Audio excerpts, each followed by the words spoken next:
Social media frames trading as a low-effort victory. It presents the image of a laptop on a white sand beach, where wealth is supposedly just a few casual taps away. But there is a glaring paradox hidden behind those highlight reels. Highly intelligent professionals who crush the market in their spare time consistently blow up their accounts within months of quitting their day jobs to trade full-time. This part-time success is built on a psychological buffer called decoupled survival. When a 9-to-5 salary covers the mortgage and the groceries, the trader's survival is completely disconnected from their performance on the charts. That background financial security makes it remarkably easy to feel like a market genius. If you hit a brutal losing streak on your side account, the lights stay on and the refrigerator stays full. You are completely shielded from the true consequences of a bad execution. What feels like an unbreakable psychological edge in the market is often just a byproduct of that corporate safety net, rather than actual mastery. The moment you decide to go full-time, you take that safety net and set it on fire. Your predictable bi-weekly salary vanishes overnight. Now you are stepping onto a field where your ability to accurately read complex market structures, like anticipating a deep B-wave pullback or waiting out a tight market squeeze, directly determines whether or not your family eats next month. That level of pressure destroys the retail mind. Rational operators suddenly find themselves committing cardinal trading sins, overtrading out of sheer boredom, revenge trading to win back morning losses, or illegally scaling up position size just to pay a sudden real-world bill. Stripped of their rational buffers, the trader is exposed to a fatal flaw hidden right beneath the surface. They are no longer executing a carefully planned strategy.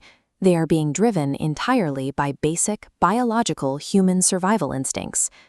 Take a look at this chart showing a massive vertical green spike in asset price. When a trader sees this rapid upward momentum, their brain experiences an intense dopamine surge. It screams at them to buy immediately so they don't get left behind. That biological urge guarantees retail traders will act on fear of missing out, buying in at the exact moment large institutions are taking their profits and exiting the position. The market instantly snaps violently back downward, punishing the late buyer. Now look at this chart tracking a downward trending price line. When a trade goes against us and breaks through a major defensive floor, like the 55-period exponential moving average, the human ego kicks in. It biologically rejects the reality of the loss. Instead of accepting a small, calculated business expense and exiting, the brain pleads to hold the position, hoping it bounces back. That ego preservation mechanism turns a tiny paper cut into a fatal wound. Relying on these natural instincts, running toward the pleasure of momentum and hiding from the pain of failure, leads mathematically to total account liquidation. To survive in this arena, professional operators have to completely break down and rewrite their cognitive operating system. They must learn to act in direct opposition to their own biology. Consider the physics of elite football. When a rookie quarterback sees a 300-pound defensive lineman charging at full speed, every evolutionary instinct screams at him to flinch, drop his eyes, and protect his body. A championship-caliber quarterback has reconditioned his brain to step directly into the physical pain. He keeps his eyes locked downfield and delivers a perfect strike right as he takes the hit. The professional trader does the exact same thing. They systematically ignore the dopamine hit of those vertical green candles, preferring to sit patiently in the dark, waiting for a high-compression wholesale pullback before they enter. And when a trade does fail, they mirror a star cornerback giving up a touchdown pass.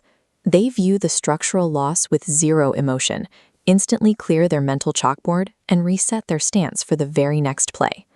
Elite execution requires the active, daily suppression of standard human biology.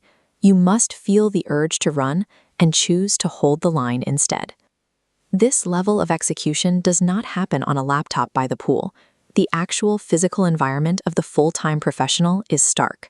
They operate in absolute isolation, analyzing statistical data sheets in dead silence at 4:30 in the morning. There is no manager looking over their shoulder to guide their steps. There is no human resources department to catch their falls, and no corporate salary to numb their mistakes. The market itself is a cold, indifferent distribution engine. It does not care about your mortgage, your emotional state, or your family obligations. What remains is an accountability vacuum. To operate here, you must look in the mirror and accept 100% total ownership of every single failure, tick by tick. You are essentially strapping yourself into the tight, claustrophobic cockpit of a Formula One race car. When you approach a blind corner at 200 miles per hour, the engineering team cannot steer for you. If you panic, the pit crew cannot hit the brakes. You crash entirely alone. Anyone looking to make this transition must willingly sign a contract of extreme sacrifice. You are trading the absolute certainty of a guaranteed paycheck for a career of pure, relentless probability. You have to sacrifice social validation, accepting that your friends and family will likely view you as a reckless gambler, and you must commit to an extreme preparation standard, spending 60 hours a week conducting invisible data review just to survive on the track. This is a brutal, high-performance profession that demands total cognitive reconditioning. The financial rewards of the elite are reserved strictly for those willing to incinerate their safety nets, ruthlessly rewire their own biology, and master the brutal isolation of the lone cockpit.